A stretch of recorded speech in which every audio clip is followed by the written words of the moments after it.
What's up, everybody? Very serious story coming to the fore at the minute, and we're going to be talking about whether we're looking at another war in the Middle East around the corner. Well, it's certainly looking that way. So, early on Saturday, the Abqaiq plant was attacked, taking out almost half of Saudi oil production.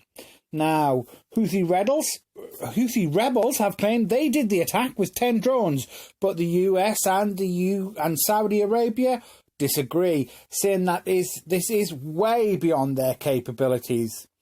Now, late on Saturday, Secretary of State Mike Pompeo said in a tweet, Tehran is behind nearly 100 attacks on the Saudi Arabia, while Rouhani and Zarif pretend to engage in diplomacy.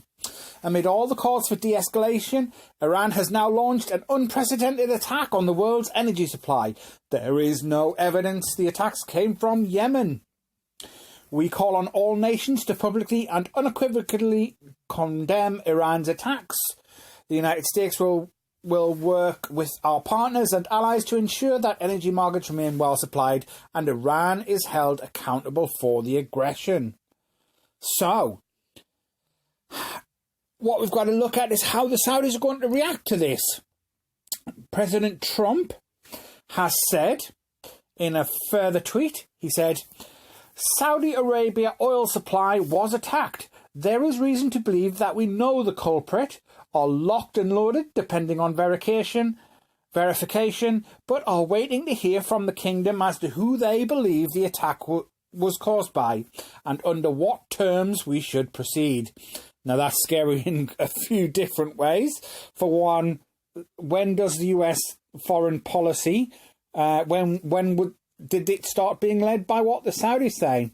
And secondly, that phrase, locked and loaded.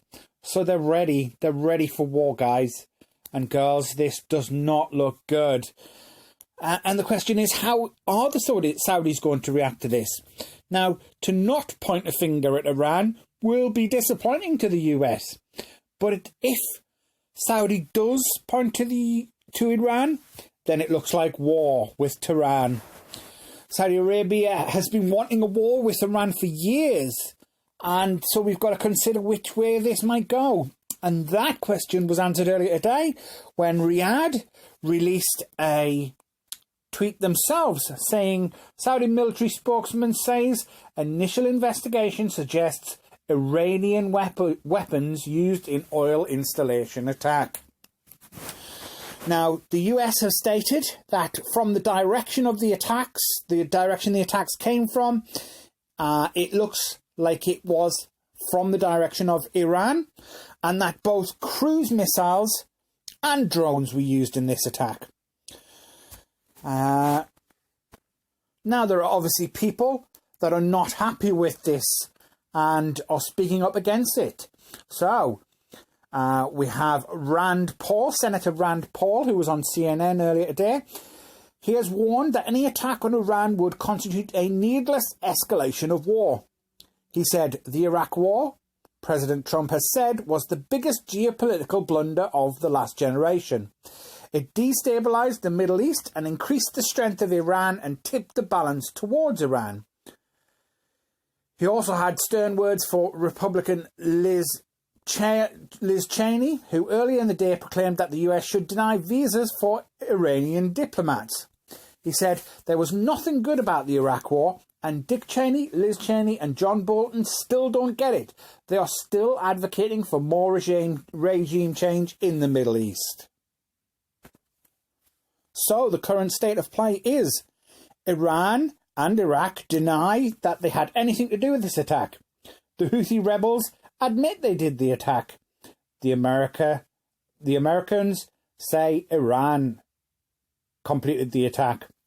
The US believes that Iran is working through proxies so that they can have plausible deniability. Others have been suspicious of claims that Iran did this at all.